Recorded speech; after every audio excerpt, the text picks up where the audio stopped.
샬롬 할렐루야. 응답과 축복의 하나님 두 번째입니다. 응답을 막고 있는 근본 문제의 유형을 살펴보고 몇 가지 질문을 통해서 내 자신의 근본 문제가 무엇인지 점검해 보겠습니다. 하나님께서는 우리를 사랑하시기에 때를 따라 말씀으로 낱낱이 비추어 주십니다. 혹여 사망의 길로 가고 있다면 죄와 심판에 대해서도 분명히 알려주시지요. 우리가 참 자녀로 거듭날 때까지 깨우쳐 주시고 또 가르쳐 주시는 것입니다. 에베소서 5장 13절에 그러나 책망을 받는 모든 것이 빛으로 나타나나니 했으니 하나님 말씀으로 어둠을 비춰 주실 때 발견하고 깨닫는 모든 것을 즉시 돌이켜 온전한 빛으로 나와야 되겠습니다. 책망을 받는 모든 것이 빛으로 나타나나니 응답을 막고 있는 근본의 문제 곧 근본 원인을 해결하면 갖가지 문제의 실마리가 풀리고 복합적인 응답이 임합니다. 먼저 크게 두 가지 유형으로 나뉘는 근본의 문제에 대해서 살펴본 후 과연 어떤 근본의 문제가 있는지 점검해 봅니다. 근본의 문제의 유형은 첫째는 중한죄로 인한 담이 생긴 경우입니다. 죄 중에는 용서받기 어려운 죄들이 있습니다. 이런 죄로 인해 생긴 담은 스스로 허물 수가 없습니다. 회개의 영이 주어지지 않기 때문이지요. 반드시 중심의 회개를 해야지만 죄의 담이 헐립니다. 그런데 중심의 회개에는 증거가 따릅니다. 그것은 바로 통회 자복을 하게 되지요. 통회란 몹시 뉘우치는 것, 통회란 가슴이 아프게 후회하는 뜻입니다. 자복이라는 것은 자백하고 복종함이라는 뜻이지요. 이렇게 하나님 앞에 모든 죄를 자백하며 죄 지은 것을 가슴 아프게 후회하는 것이 통회 자복입니다. 우리는 이렇게 회개를 하셨는지요? 하나님께서 어떤 분인데 내가 감히 이런 죄를 범했는가 하고 진정 뉘우치셨는지요? 하나님께서 나를 어떻게 사랑하셨는데 나는 그 사랑과 은혜를 저버리고 오히려 그 이름을 짓밟았구나 라고 애통해 하셨는지요? 하나님 앞에 조금만 실수해도 화목제물을 드리고 용서를 구하기도 한답니다. 주변의 일꾼들 양떼가 하나님 앞에 무례히 행할 때도 대신 눈물로 회개하며 간구를 하지요. 하나님께서 얼마나 존귀하신 분인데 얼마나 거룩하고 흠 없으신데 또한 얼마나 우리를 사랑하시는지 알기 때문에 지극히 작은 죄도 심히 민망해 여기는 것입니다. 우리의 마음은 어떠십니까? 하나님을 사랑하지 못할 망정, 대적하고 노엽게 했으면서도 마음에 별 감각도 없고 뉘우침도 없는 마음, 죄를 버리려고 하지도 않는 마음, 이것이 바로 모든 문제의 원인 곧 근본의 문제입니다. 철저히 회개하여 이런 마음을 변화시키는 것이 바로 근본의 문제를 해결하는 것입니다. 근본의 문제를 깨닫기 위해 노력하는 분들에게는 내가 죄로 여기지 않는 죄, 까맣게 잊고 있던 죄들이 떠오릅니다. 꿈을 통해 알려주시기도 하고 기도 중에 말씀을 들을 때 깨닫게 하시지요. 생각지 못한 일이나 주변 사람을 통해 알려주시기도 합니다.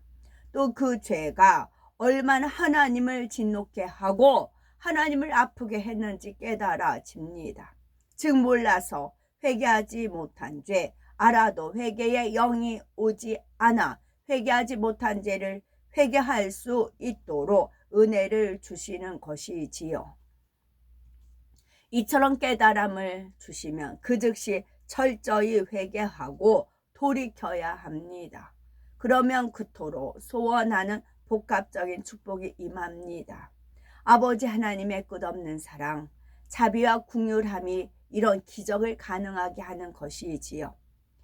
이 마지막 때는 죄악이 관영한 시대입니다. 아담의 범죄로 세상에 죄가 들어온 후 세상은 점점 악으로 물들어갔습니다. 그러다 보니 오늘날 많은 사람이 하나님을 대적하고 하나님 앞에 더럽고 가증한 죄를 범하면서도 아무런 양심의 가책도 느끼지를 못합니다. 더구나 하나님을 믿는 자녀라 하면서 이런 죄를 지키도 하지요. 하지만 이렇게 하나님을 떠난 인생들이라도 멸망받지 않기를 바라는 것이 바로 우리 아버지 하나님의 마음이십니다. 한 영혼이라도 더 구원하려고 살리려고 하시는 아버지 하나님의 사랑은 마지막 날이 가까울수록 더 크게 나타납니다. 죄악이 관영한 구원받기 어려운 시대임을 감안하시고 공의 안에서 더 많은 은혜를 부어주시지요. 바로 우리 가운데 보내신 성령님을 통해 죄를 벗어버릴 능력을 입혀주십니다.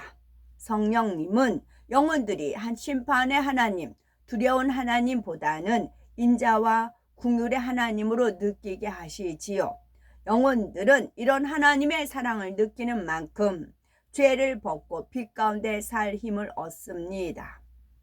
그러므로 응답받고자 하는 분들은 두려운 마음에서 또는 당장 눈앞에 닥친 문제 해결에만 급급하여 회개하고자 할 것이 아닙니다.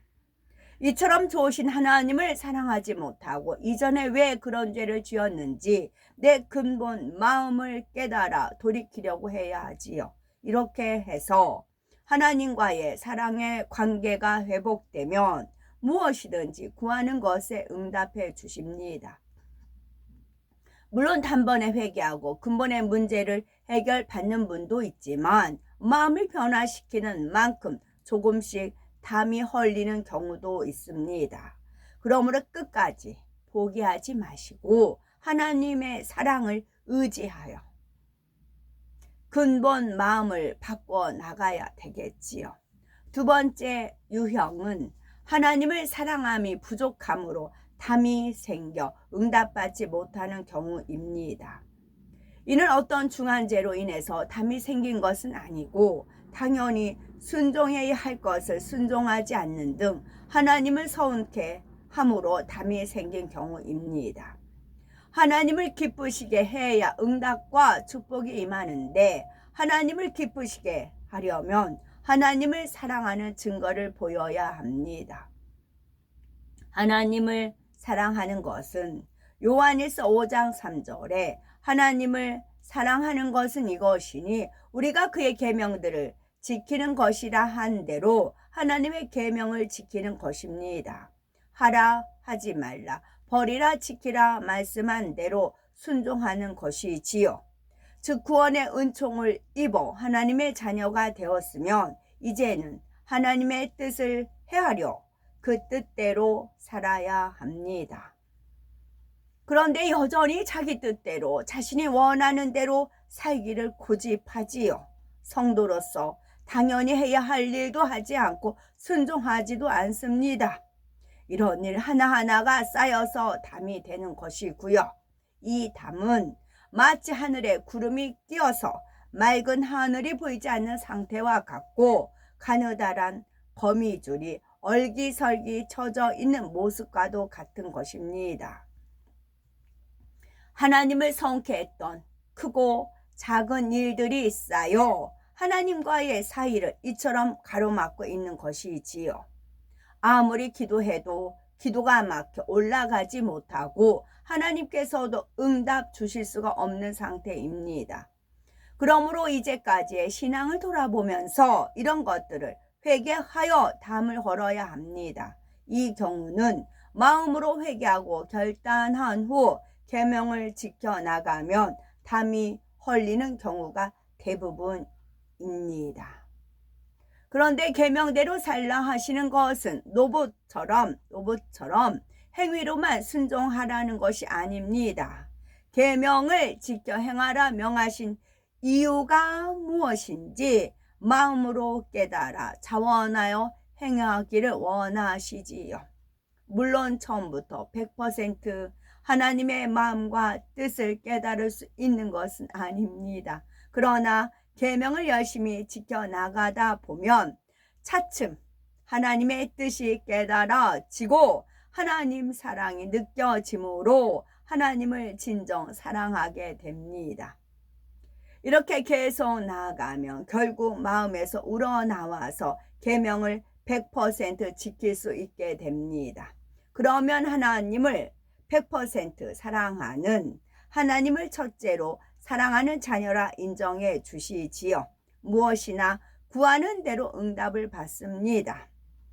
하나님의 계명대로 사는 사람은 하나님과의 사이에 담이 없기 때문입니다. 그렇다고 해서 나는 어느 세월에 100% 하나님을 사랑하는 마음이 될까 하고 조급하게 생각하실 필요는 없습니다. 먼저 지금까지 쌓아온 담부터 헐면 그 담으로 인해서 받지 못할 응답들을 받을 수가 있지요. 그리고 다시는 담을 쌓지 않기 위해 힘쓰면 됩니다. 다시 담을 쌓지 않으려면 내 근본의 문제, 곧 하나님을 사랑하지 않는 마음 자체를 바꿔 나가야 합니다. 예를 들어서 하나님의 말씀을 마음에 담지 못하고 흘러버리는 것을 놓고 기도하면 하나님의 말씀을 소중히 여기지 않고 사모하지 않는 마음을 발견할 수가 있습니다. 그 뒤에 말씀을 사모하고 소중히 여기는 마음으로 바꾸면 이제까지 말씀을 명심하지 못하고 순종하지 못함으로 쌓인 담이 헐립니다. 이와 함께 영혼이 잘 되어져 가는 것이지요. 혹시 우리는 살인하고 있지는 않으신지요?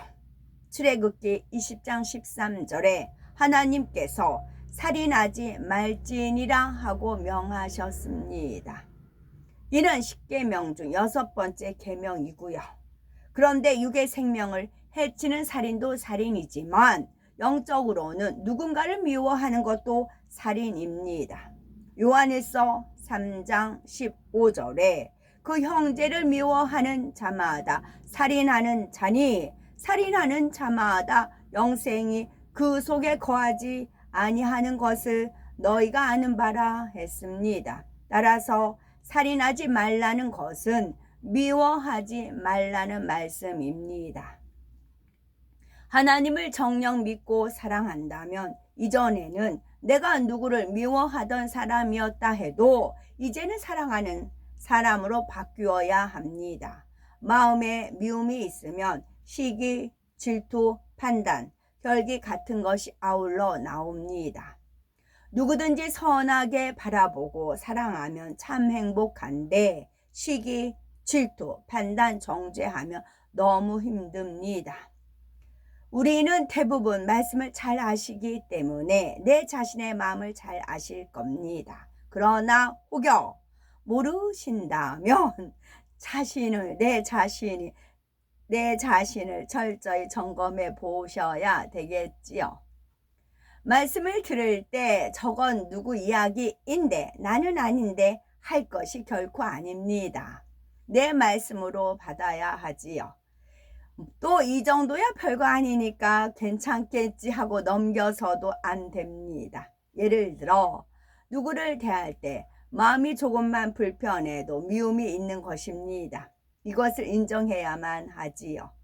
인정한 다음에는 내가 왜 이렇게 미워하는 사람이 되었는지 근본 문제를 해결하기 위해 기도해 나가야 합니다.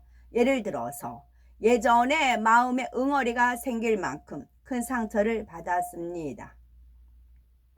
그 이후로는 별거 아닌 일에도 쉽게 상처받고 서운한 마음이 들어서 상대가 곧잘 미워지지요. 이렇게 근본적인 원인을 발견했다면 누구를 미워하면 이렇게 고통스러운데 왜 그런 감정을 키워왔을까? 뉘우치고 미움을 버리리라 결단하면 되는 것이지요. 결단하고 기도하면 하나님께서 은혜를 주십니다. 주님께서는 나 같은 사람도 사랑해 주시는데 내가 누구를 미워할 수 있겠는가 깨닫도록 감동을 주시는 것이지요. 우리가 영적으로 근본 문제를 해결하지 않으면 죄로 인한 고통에서 벗어날 수가 없습니다. 우리는 이 어두운 세상, 힘든 세상에서 하나님의 자녀로 구별되어 사는 것이 얼마나 평안하고 행복한지 아십니다. 그러니 이제 이 평안 가운데 온전히 들어오셔야 하겠지요. 은혜를 물 붓듯이 부어주시는 아버지 하나님의 은혜가 얼마나 감사합니까? 우리는 모든 문제를 해결받고 복합적인 축복을 받는 것이 바로 이 은혜에 보답하는 길입니다. 이제 우리 모두 하나님의 은혜를 힘입어 천국의 생명나무와 같이 소성하시기 바라고, 또한 생명과실과 같이 탐스러운 진리의 열매를 마음에 풍성히 맺어 새 예루살렘을 넉넉히 침노에 들어가는 복되고 아름답고 거룩한 보배로운 우리 모두가 되셨으면 참 좋겠습니다. 아멘.